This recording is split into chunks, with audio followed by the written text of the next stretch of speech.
All right, hello out there and welcome to my channel.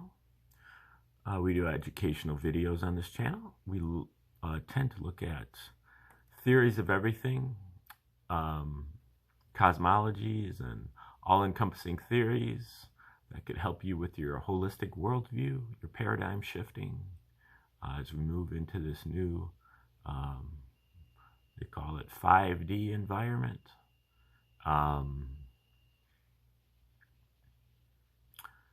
And today is video number 409 that we've done on the reciprocal system of theory, which is a system of theory, meaning that if you understand the theory, then you can begin to apply it to questions in your own life, and whatever questions you want.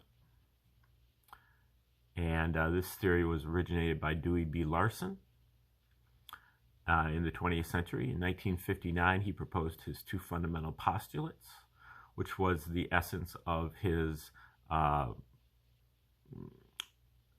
really the culmination of 30 years of research into figuring out how the universe operated, which came pursuant to a few clues that he was given in epiphanies way back around 1930. And then he took his two fundamental postulates, and over the course of the rest of his life until 1990, he not only derived a theoretical universe about, through a process of deduction, he took his two postulates and he said, well, if the postulates are true, what does that mean? What does that say about the universe? What would the universe look like if the postulates were true? And so he went through this long process, and which I documented in 15 videos that I did about a year ago, called The Outline of the Deductive Development of the Reciprocal System, where I went through his paper that he gave by the same name. And then he compared his theoretical universe with the empirical universe of the scientists that they had measured in the laboratories and had compiled in their scientific tables. In particular, today we're looking at his book called Basic Properties of Matter, where he really compares his theoretical universe with the chemistry of the chemists, so the universe of the chemists that they had measured through their periodic table, and then their basic properties of each one of the elements and many of the compounds. Things like the interatomic distance, the compressibility, the heat expansion, thermal expansion, the melting point. These are things that Larson calculated through theory only, through his theories, and then he compared his findings with those that were obtained in a laboratory by armies of scientists over the years. And we're looking today at chapter 1. This is, I think, the 5th video that I've done on this. So we're moving slow through it, but and we probably will continue. But the first chapter is called Solid Cohesion. So Larson is going over, the solid state of matter, and then how groups of atoms hold together. Now, the basics of Larson's system, he calls it in another book, on his book on astronomy, he calls it the universe of motion. And that's because Larson, his first fundamental postulate is that he has two fundamental postulates. The first one is by far more important. We'll focus on that one. The universe is composed entirely of one component, motion, existing in 3 dimensions, in discrete units, and with 2 reciprocal aspects, space and time. Okay, so the universe is made out of motion, not matter, not energy, but motion. And motion is the relationship between space and time. That sets up a generalized reciprocal relationship between space and time. Basically, motion is a fraction, with space or time as the numerator and time or space as the denominator. But both space and time can have multiple dimensions. 3 dimensions, Larson says in particular. The 3 dimensions being x, y, z coordinates in space, and then presumably I, j, k coordinates in time. And space and time, as reciprocals of one another, have identical qualities, except they are in reverse order, and just like any reciprocal. And space and time both have their coordinate aspects, 3-dimensionality, and they both have their scalar aspects. When Larson's referring to motion, he's referring to a special kind of motion that he calls scalar motion, which has been, documented by the legacy scientists, but very much de-emphasized in its importance. But Larson is bringing it to the fore here, and scalar motion is he's building his system around scalar motion. And scalar motion is a motion that has a magnitude, but it has no specific direction. You can envision a scalar motion by imagining a balloon with dots on it, spots on it. If you blow up the balloon, all of the spots will be moving away from each other, but they won't be moving in any specific direction. They'll be moving in all directions. Every spot will be moving away from every other spot. And even the spaces between the spots will be moving away from every other location on the surface of that balloon. And if you want to go 3-dimensional with it, then you would use something maybe like raisin bread, where you put the bread in the oven, and as it rises, all of the raisins will be moving away from each other, but in no specific direction. Each raisin will move away from each other raisin. And if you turn that around and you reverse the process and you contract the balloon, all of the dots will be moving toward each other. And it will actually appear as if you decide to kind of stop the universe, take a snapshot, and assume arbitrarily that one point, one spot is motionless, call it the reference point, then it really appears as if there is a force operating that is attracting all the other spots to this one motionless spot. And that is what Larson calls an as-if force. It looks like a force, but it really isn't. It's only a force because you have assigned a reference point, and you have assumed that one of the spots is not moving.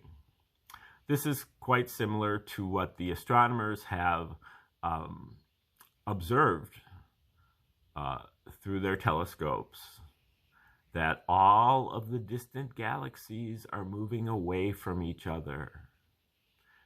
Now, that was used to justify their absurd concept of the Big Bang.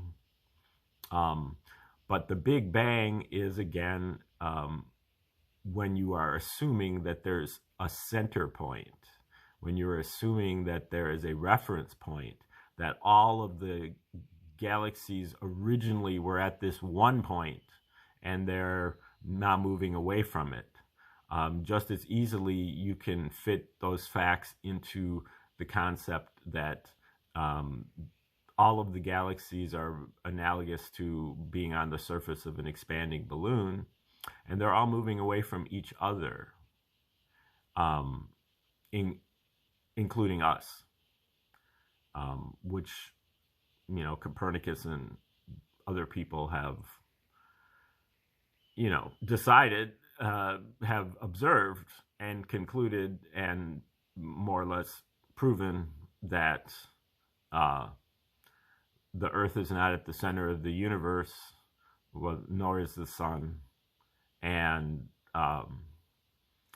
these other galaxies are not moving away from our galaxy specifically. We're not at the center. We are just another one of the galaxies that is moving away from all of the other galaxies. So that is kind of the visualization that you would use for that. And then the other part of the first postulate is that space and time are both quantized. They only come in whole units. There is a minimum unit of space and a minimum unit of time. You have to have a full unit before you have anything. If you don't have a full unit, then you don't have it.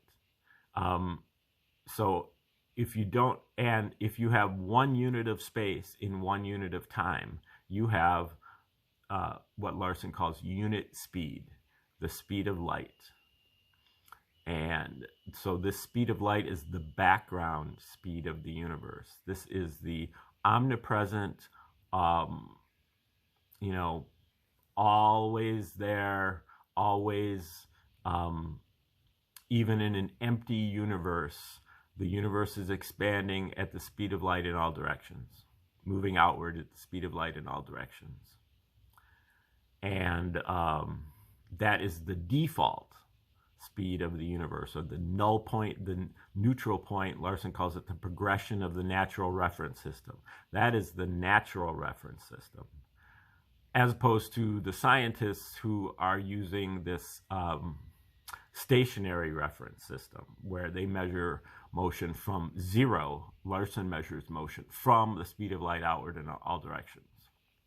And that means that half of the universe is moving faster than the speed of light, as well as half moving slower than the speed of light. He calls those the cosmic sector and the material sector, respectively. And then so that's the boundary. The speed of light is a boundary between 2 separate regions of the sectors of the universe. And then within each one of those sectors is a subregion where you don't have a full unit of space in the material sector, and you do not have a full unit of time in the cosmic sector. If you don't have a full unit of space, then you don't have space because of the discrete unit postulate. And so you only have time because the universe is made out of space and time. Those are the only 2 components. So it's got to be one or the other. If you don't have space, you only have time. Larson calls this the time region. So this is the realm of the atomic interactions, molecular interactions that occur in less than 1 unit of space, which is 4.56 times 10 to the minus 8 meters. So it's microscopic size, but very large compared to the size of an atom. And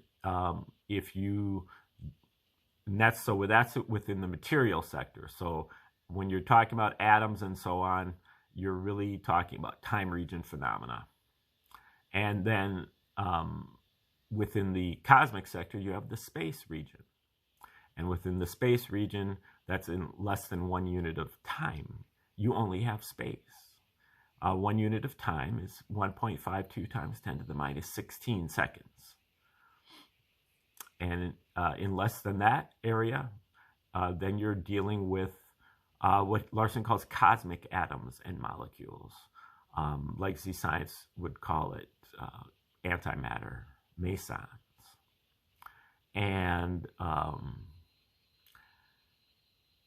you can see the reciprocal relationship between the material sector and the cosmic sector, because in the material sector you have 3 dimensions of space, coordinate space in a still frame, and you have clock time. The clock is always getting later and later and later and later, a scalar motion in time. The clock's getting later, but in no specific direction.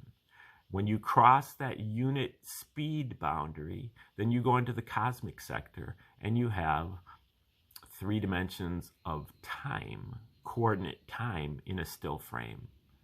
And space is always getting farther and farther and farther apart. That's a scalar motion in space, clock space.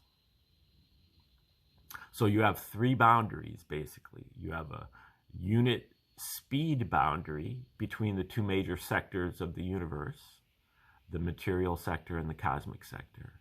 And then you have, within each one of those sectors, you have within the material sector, you have a unit space boundary, and within the cosmic sector, you have a unit time boundary. And each time you cross that boundary, the directions of space and time reverse. So normally, the progression of the natural reference system carries atoms and galaxies away from each other. But when you get within the time region, the progression of the natural reference system carries atoms toward each other. And the opposite force, the contracting balloon, normally carries the galaxies toward each other, which is known as gravitation. But within the time region, gravitation pulls atoms away from each other, toward the boundary of 1 unit of space. Sounds kind of complicated. You have to kind of listen to it over and over again, and it might click in. But we're going to let Larson take over right here. So that's kind of what he's talking about here. He's talking about the time region and solid cohesion. And that solid cohesion is the, first he looked at material, the legacy science, and how they say that solid cohesion is the result of electric forces, ionic bonding. And he shows how that is impossible because ionic bonding only comprises like a small percentage of the actual bonding that is actually occurring. And they have many, many different kinds of bonds, and most of them are non-ionic. And that in order for there to be some kind of equilibrium, an interatomic distance between particles, between atoms, there needs to be 2 forces, not 1. So it's an equilibrium that is established between the progression, pulling the atoms closer together, and the gravitation, which is pulling the atoms away from each other. They establish an equilibrium, and that is the interatomic distance. Okay. As we saw in our examination of the composition of magnetic neutral groups, however, the natural unit is a critical magnitude from the orientation standpoint. Okay, so here goes Larson again into the weeds, basically, but it's stuff that it's just very difficult for him to write about this subject because, or really almost any subject, because there's so many. It's such a paradigm shift that you have to explain every move that you make. So let's keep going. He's talking about orientation now. First, he's talking about the time region unit of speed. So he had to pull in this interregional ratio, which is basically what is getting lost in the translation between what you see and what's actually happening.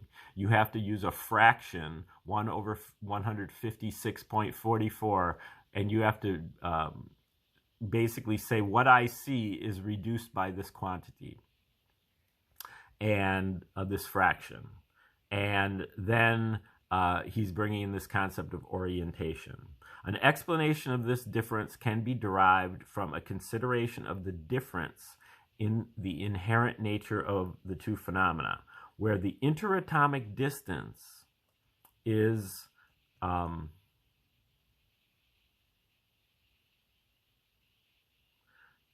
less than one time region unit. The rotational forces are acting against the inward force of the progression of the reference system during only a portion of the unit progression. Similarly, where the interatomic distance is greater than one time region unit, the unit inward force is acting against only a portion of the greater than unit outward rotational forces. The variations in distance thus reflect differences in the magnitudes of the rotational forces. Now, the rotational forces are basically an atom is made out of a combination of rotations. Everything in the reciprocal system is based on motion. There are several different kinds of motion. There is a translational motion, there is a vibrational motion, there is a rotational motion, and then there is a rotational vibration. And atoms are made out of a combination of rotations.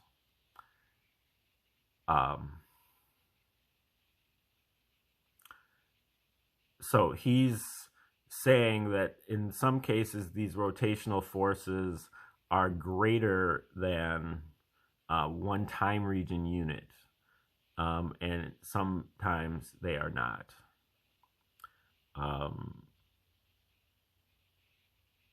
Or the interatomic distance is greater than the time region unit.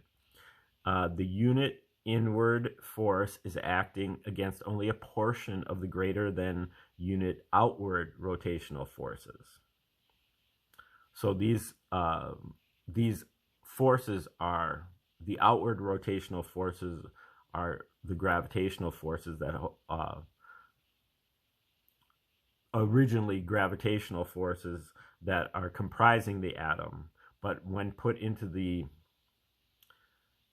time region, they are outward rotational forces.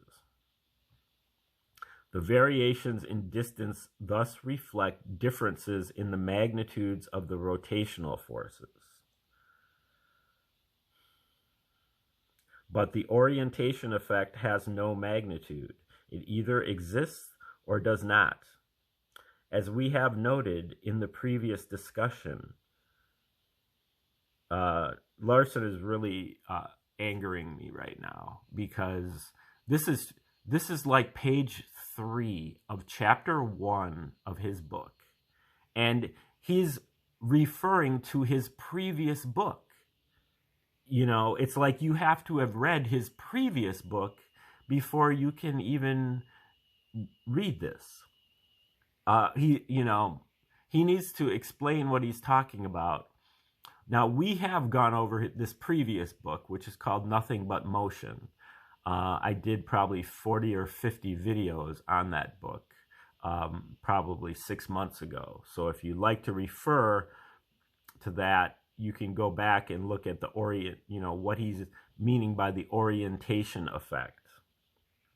But he just is not making it easy on the reader to understand what he's talking about. I know he would have to go into another cul-de-sac to explain the orientation effect, but really, when you're in chapter 1 of the book, and he's already got you closing the book because you don't understand what he's talking about, and this is like the 7th time in 3 pages that he's pretty much given you every excuse that you could possibly want to close the book. You've got to get people to understand what you're talking about first, build up a little bit of trust so that they can get further into the book. Anyway, I mean, I've read this book 10 times and I'm lost here on page 3. So I certainly don't expect you to be understanding this, but if you want to persevere, keep listening or go back and refer to his previous work, Nothing But Motion. Okay, but the orientation effect, and I'm going to try to, dig out of this and, eventually explain it as well, and try to at least explain it in my own way. But the orientation effect has no magnitude. It either exists or does not exist. As we have noted in the previous discussion, particularly in connection with the structure of the benzene molecule, this effect, if it exists, is the same regardless of whether it acts at short range or at long range. The essential requirement that it must meet is that it must be continuously effective. Otherwise, the orientation is destroyed during the off period, where the rotational forces extend beyond one time region unit,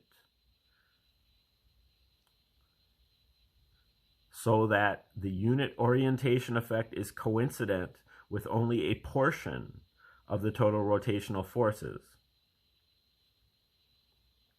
The orienting effect is not continuous and no orientation takes place. So he's really saying that, I think, that, you have an orientation effect. It either exists or it doesn't exist. If it doesn't exist, then no orientation takes place. And it has to be continuous for it to exist. If it is not continuous, then it shuts off. It has to be on all the time for it to be on at all. In this chapter, we are dealing mainly with what we are calling rotational forces. These are, of course, the same as-if forces due to the scalar aspect of the atomic rotation that were called gravitational in some other contexts. The choice of language, depending on whether it is the origin of the effect of the force that is being emphasized or in the discussion, or depending on whether it is the origin or the effect of the force that is being emphasized in the discussion. So we'll call it gravitation in one context and rotational forces in another context. But in both contexts, they are only as-if forces, meaning that they look just like forces, but they aren't. They're scalar motions, just like what I was saying with the surface of the expanding balloon or the contracting balloon more closely. If you take one of the dots as a reference point, which basically is a fiction because all the dots are moving. But if you decide to arbitrarily stop one of the dots and say that it's not moving, then it appears as if all of the other dots are moving toward that one dot, the reference point. So it looks like you have action at a distance and it looks like you have force fields, but you don't. You just have a contracting balloon.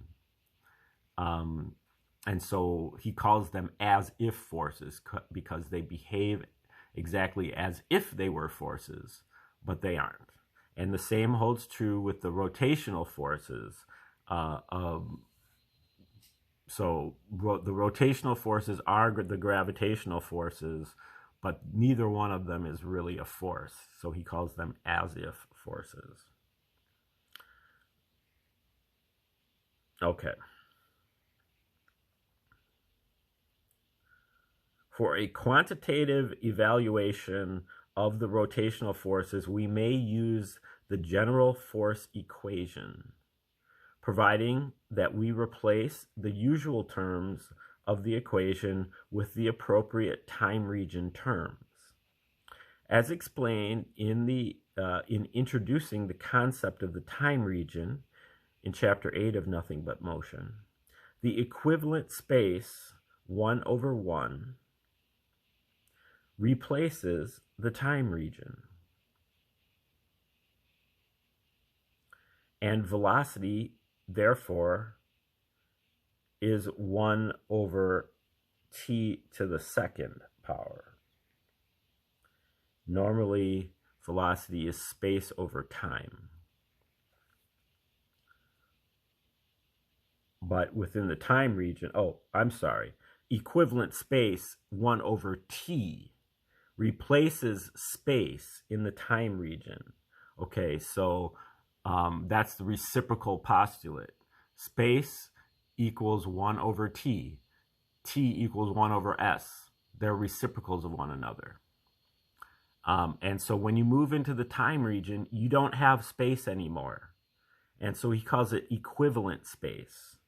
And the equivalent space is 1 over t, not s. So instead of s over t as speed or velocity, instead of using 1 over t, instead of using s, you use 1 over t.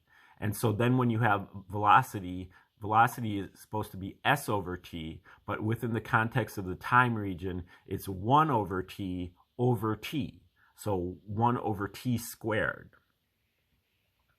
Energy, the one-dimensional equivalent of mass, which is normally t over s, which takes the place of mass in the time region expression of the force equation, because the 3 rotations of the atom act separately rather than jointly in this region, is the reciprocal of this expression, or t to the second power.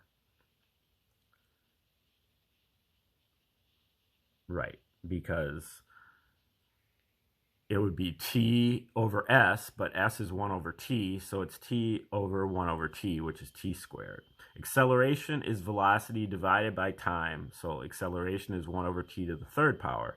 The time region equivalent of the equation F equals ma is therefore F equals Ea, which equals t squared equals 1 over t to the third power, so which equals 1 over t in each dimension. All right, we're going to stop right there and see if you can digest this. Try to hang in there. I know this is incredibly difficult, but it could be worthwhile if you can make it through. He writes well. He says what he means what he says, but you have to really focus to get it. And you have to read it over and over again. All right, thanks for tuning in.